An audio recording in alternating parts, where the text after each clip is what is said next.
Hello everybody. Yeah, that's right, here we are. You know what this means. Welcome to the beginning of a Skyrim modded run. Or quote-unquote modded run. Because it is a console after all, there are some limitations when it comes to modding on consoles, but regardless, they do exist still, and we're going to make it work. So, here we are in what is essentially episode 0, the setup episode, where I am going to quickly explain what this series is, what mods to expect. As you can tell right now, this is one already, which I'll get to in a moment, and more importantly, to let y'all choose my starts. Because that's right, we can choose a different start, because let's be honest, after the first couple of times, Helgen sucks. Maybe when you're playing the game for the first time or so, yeah, it's cool, it's great, but then it gets really boring and repetitive, so that's what this is. As you can see, we have options, and this isn't just these 5, like, these expand to more options, so don't worry. I'll explain that in a moment, so don't fret. We're getting there. And of course, before we go any further, allow y'all to let me show off my little lovely character for y'all today. This is who we'll be playing this run as. Back up, get some light, there we go.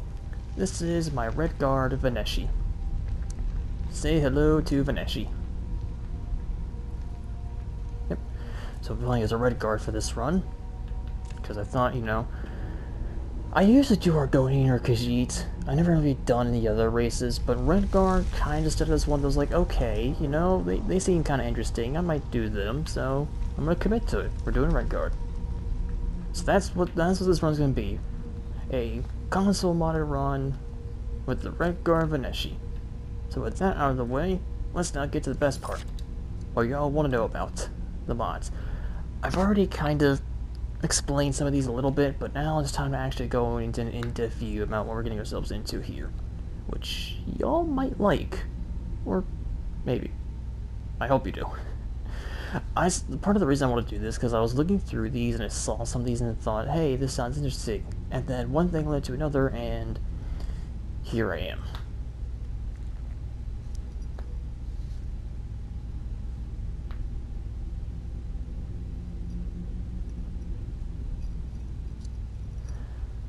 Right, so let's go ahead and just start off from the top here. As you can see, first off the bat, we have the unofficial Skyrim Edition patch, which, as the name suggests, it is just a patch. Hundreds of gameplay, quest, NPC, object, item, text, and placement bugs have been fixed. It is a 14 megabyte file size, which is one of the larger of the mod, so it fixed a lot. There's so much stuff changed that it's literally not even listed here. There's a separate link you have to go see, which unfortunately doesn't work, so we just gonna have to find out as we go. But these guys seem like professionals, so it should be good to go. So this is just a giant bug fix because Bethesda doesn't fix their shit. Next we have a part 1 and part 2, which is self-explanatory. It's the same mod, it's just 2 different halves. Basically just needed both halves for this mod to work, so we'll just kind of consider both these the same thing. Fendrix Magic Reloaded. Basically, it adds a lot of new stuff, which I'll go down here to show you. This mod adds a new location, the World of Menatis.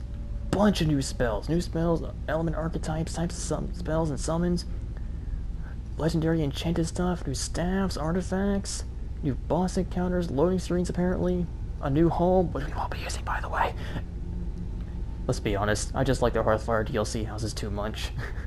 That's why you won't see any housing mods in this list, because I just like Hearthfire too much. You get to build your own house. Yeah, so that's what all of this is.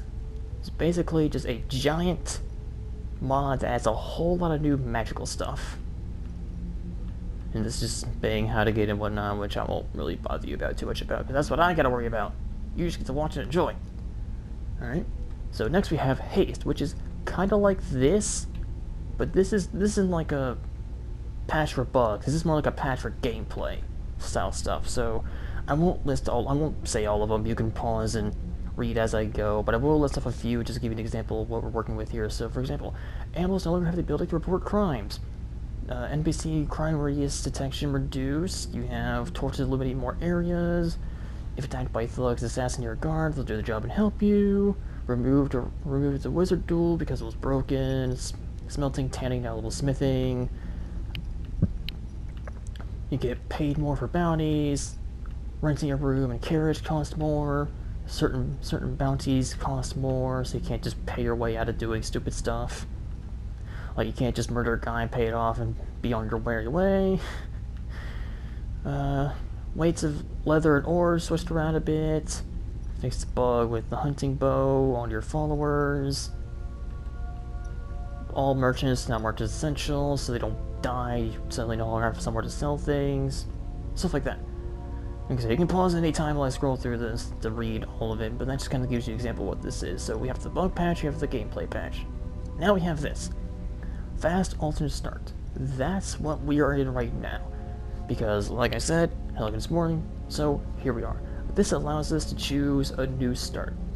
Skip the tutorial completely and go somewhere else of your choosing.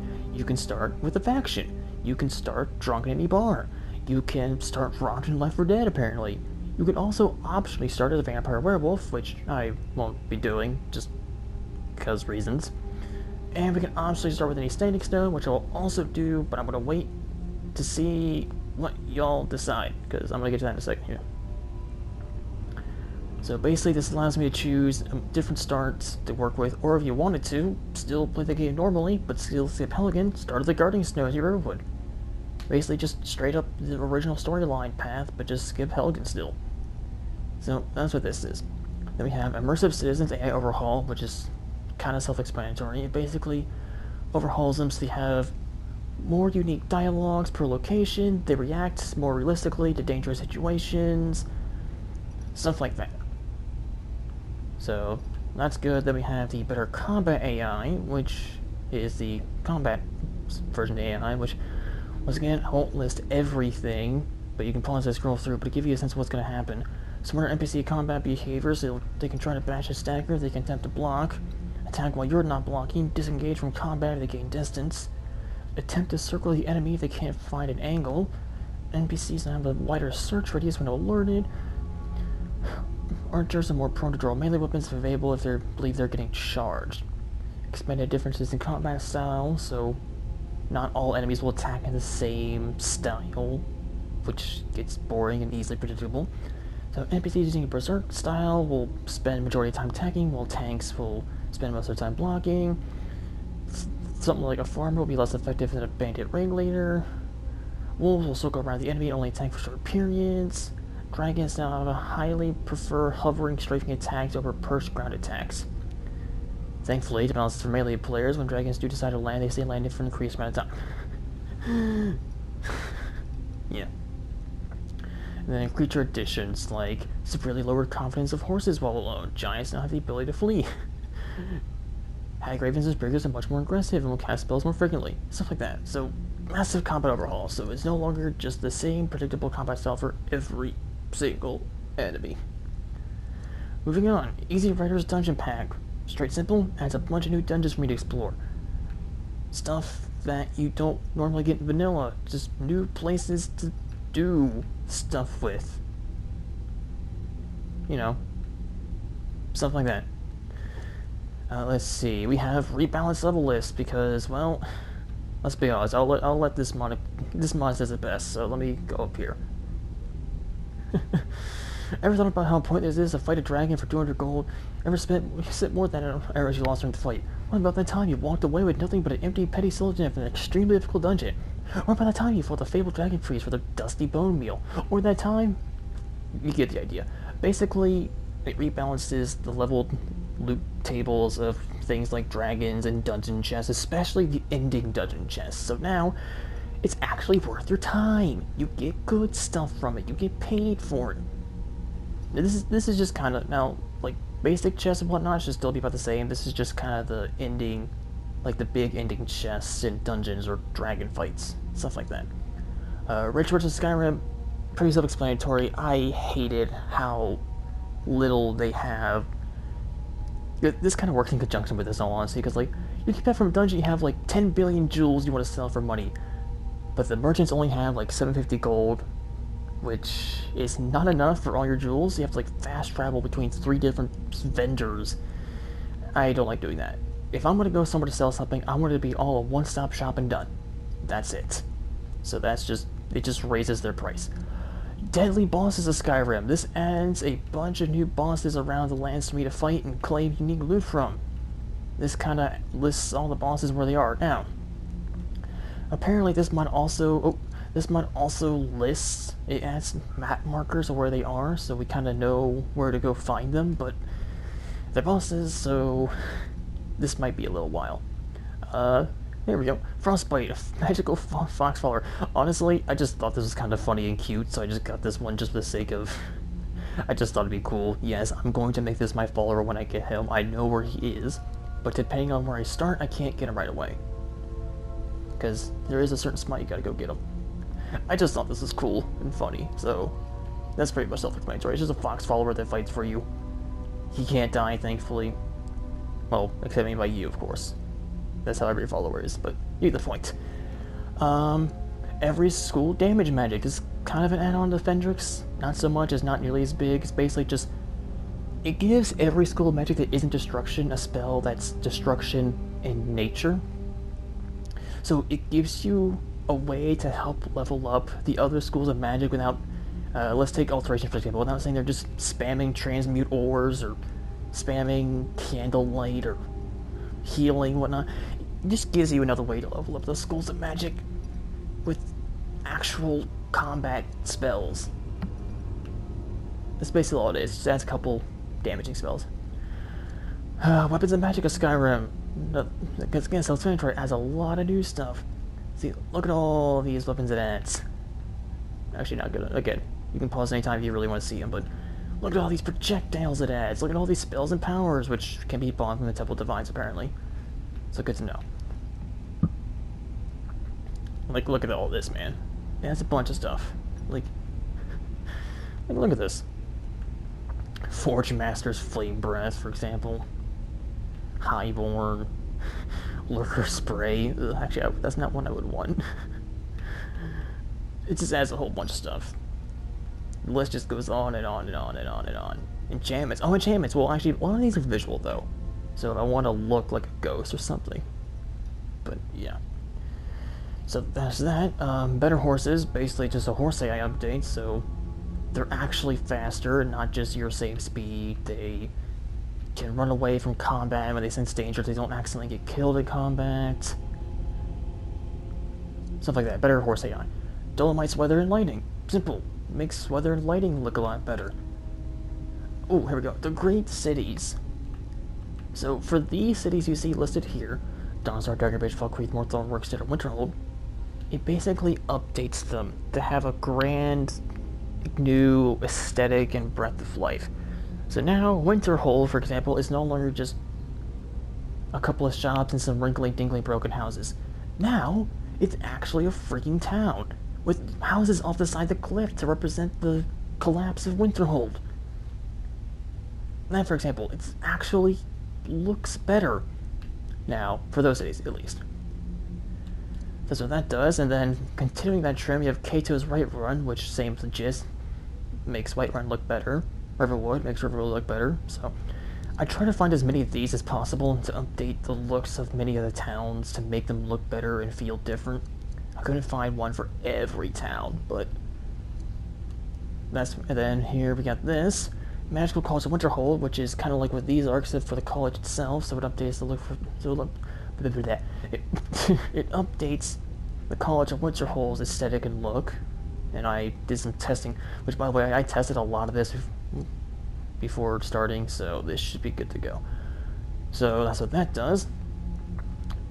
Weapons and armor. This adds a new forge with the new weapons and armor. Armor weapon from the Monolith Sky Heaven Blade. Godless Forge. Here's my run stables.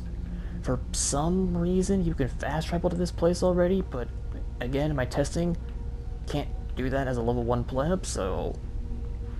Character header, self-explanatory, don't need to worry about that, I already made my guy. Hole border banners, very simple, it just lets you know when you're entering a new hole while on the road. I just thought that was neat. Fix your aim and no more moonwalking for bows. Lively graphics overhaul, self-explanatory. Skyrim is windy, self-explanatory, makes things look more windy for more immersion. Rain and snow, again, more immersion.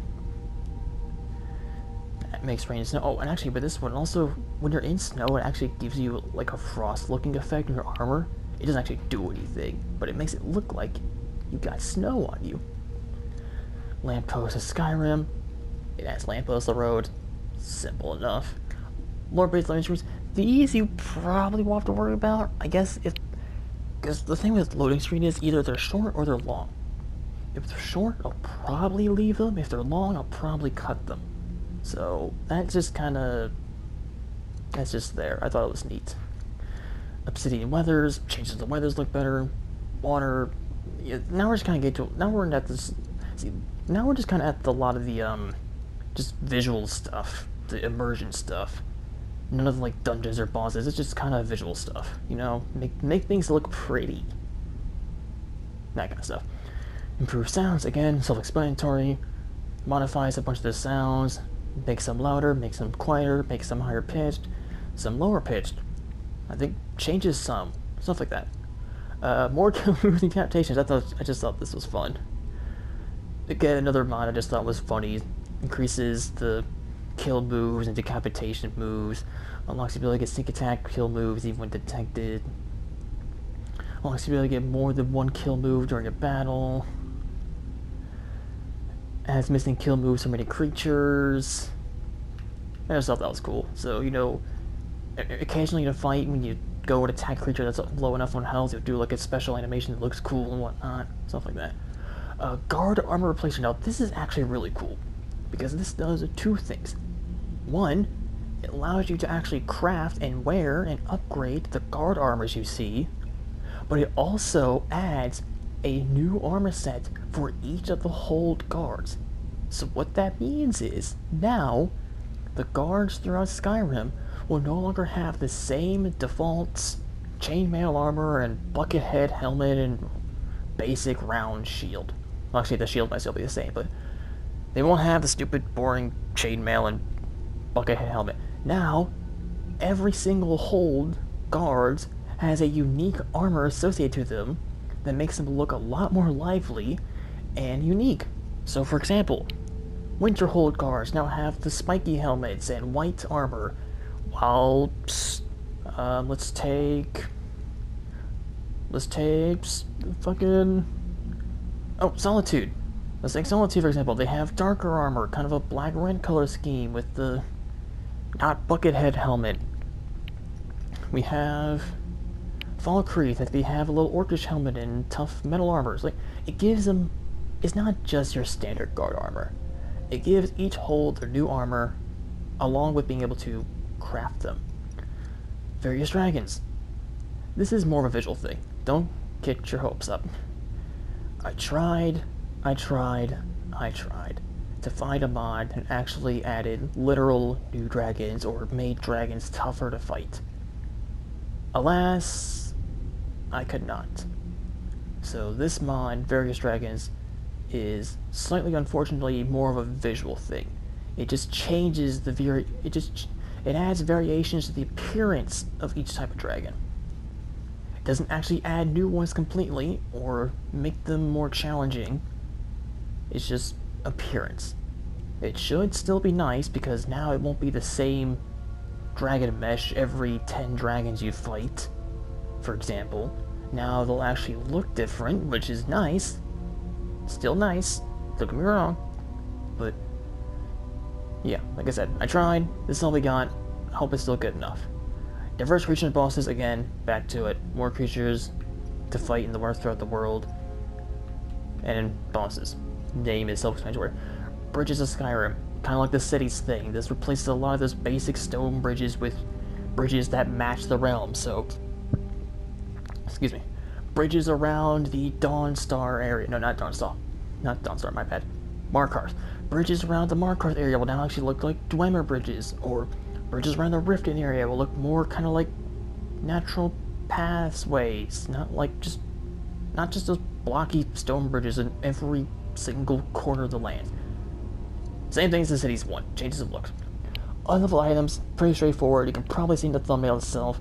Certain unique items in this game, when you get them, their perk is actually affected by what your level is when you get them. That's dumb. So this just removes it, and makes them all automatically max out. So I could be a level 18 getting Chill Rend, which if you know what that is, congratulations. If you don't, you'll probably see it soon, maybe, I don't know. I'm just going to use Chill Rend for example, because Chill Rend is an easy option. Let's say I'm level 18, I go to get Chill Rend. Now it'll act like as if I was level 45, and give me the max buff Chill Rend. That's all it does. Perks beyond reasonable, don't worry, that's not entirely what it sounds like. It just tweaks the perk trees to make some perks more reasonable and add new perks, for example. So take Alchemy here. Experimenter, rank 1 now immediately reveals all ingredient effects, and there's a new perk called Efficient Brew, which gives a chance to create multiple potions. Let's see, Archery, Hunter's Discipline now is a rank 2, now has a 100% chance to recover arrows and bolts. Basically just tweaks a lot of the perks for a lot of these skill trees and adds a couple of new ones here and there. Like, here we go, Heavy Armor has a new one, War Board, increases health regen. Let's see, Tower Strength is now always active. Stuff like that, just tweaking and adding. Werewolf perks expanded. Let's be honest, the werewolves in this game kinda suck. I wish I was lying, I am not. Like, take me for example, every time I did a playthrough normally, whenever I did the companions, got the werewolf, used it for the first time, and that was it. I would never use it again. Not even kind of intentionally, but it's because the same method to level them up is also the same method that keeps you in werewolf form longer, and when you're in werewolf form, you can't, like, loot bodies or open many doors and whatnot. Stuff like that. Unfortunately, that's still a thing, but at least this now, because apparently in werewolf form, you also get just a fixed health. So once you start getting to the very high level end of this game, you start getting beat the fuck up in werewolf form. Plus you lose armor bonuses. So this should help make them at least perform better in combat by giving them more lethal perks and health bonuses and whatnot. And then this, don't worry about this. I just disabled this anyways. Basically, to give you context, I was debating survival mode from the creation shop, because at first I was like, okay, you know, hunger and fatigue, I thought that was kind of a neat system to make food more, you know, make food actually worth it and add a little bit of realism, but as the mod kept going, it just started getting more and more bullshit. Like, no fast travel. Man, this game, you have to fast travel. If I'm unable to fast travel, you cannot expect me to get a bounty quest from Riften that takes me all the way to frickin' Solitude. I can't walk that distance, man.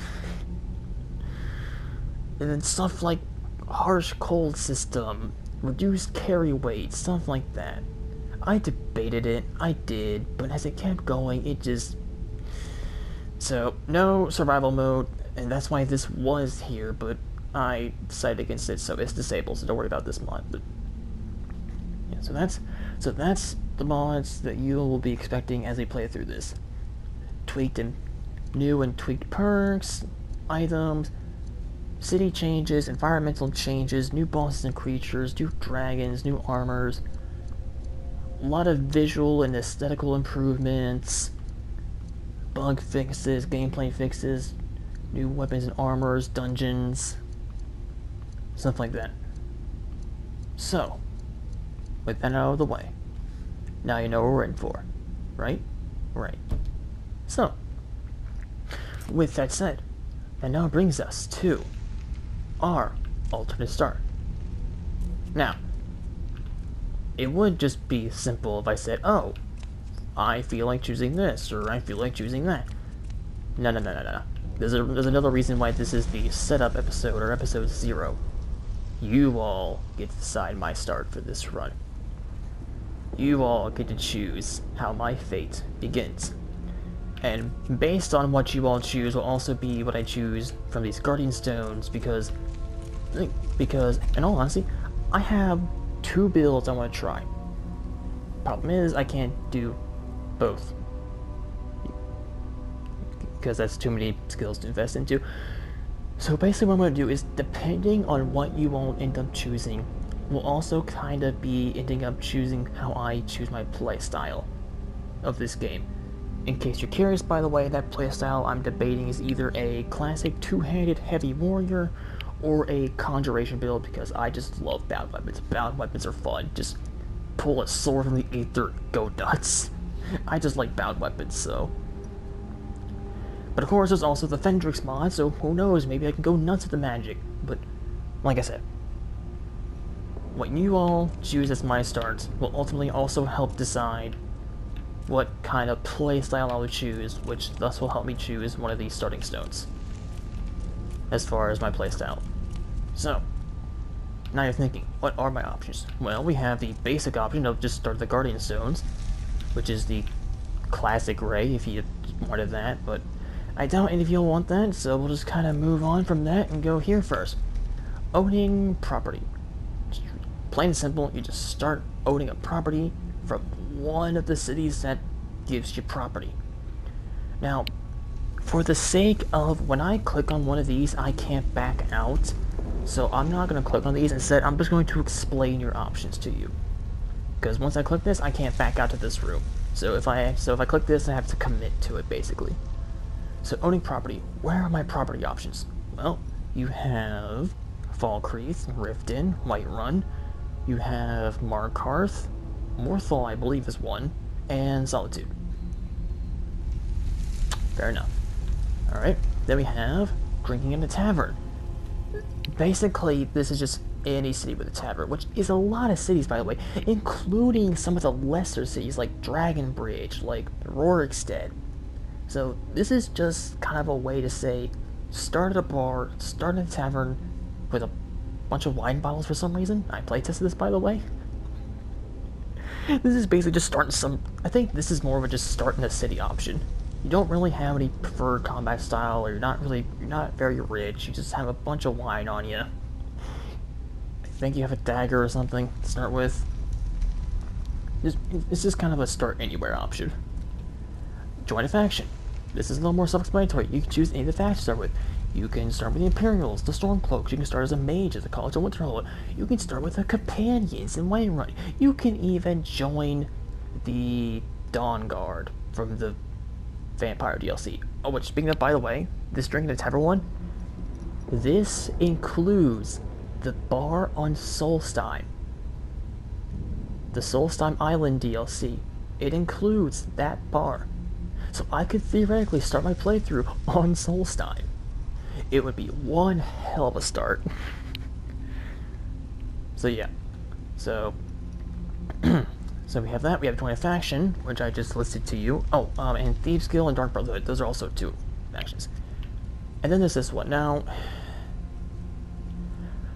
in my playtesting, this has two options: Robbed and Left for Dead, or Thrown Off a Mountain.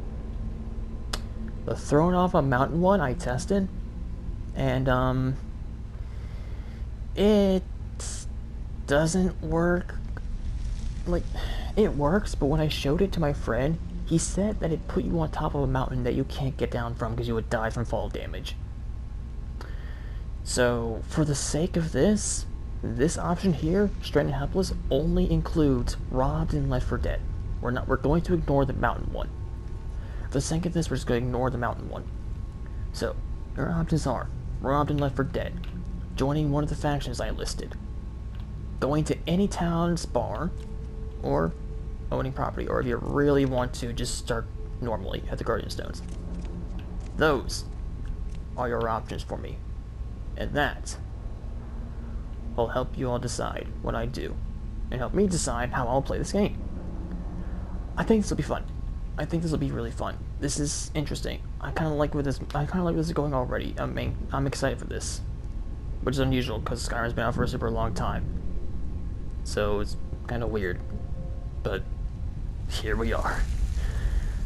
So I will try to give you all time to kind of decide on what you want to see me do. I'll kind of see what ends up being the more preferred option, then end up choosing that one, because there'll probably be some split opinions, obviously.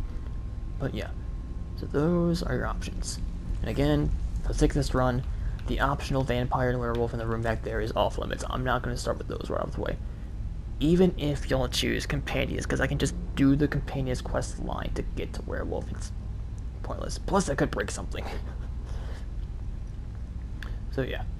So, those are your choices. But, without further ado, I hope y'all enjoyed, and I will see you next time when we begin our adventure. Peace out.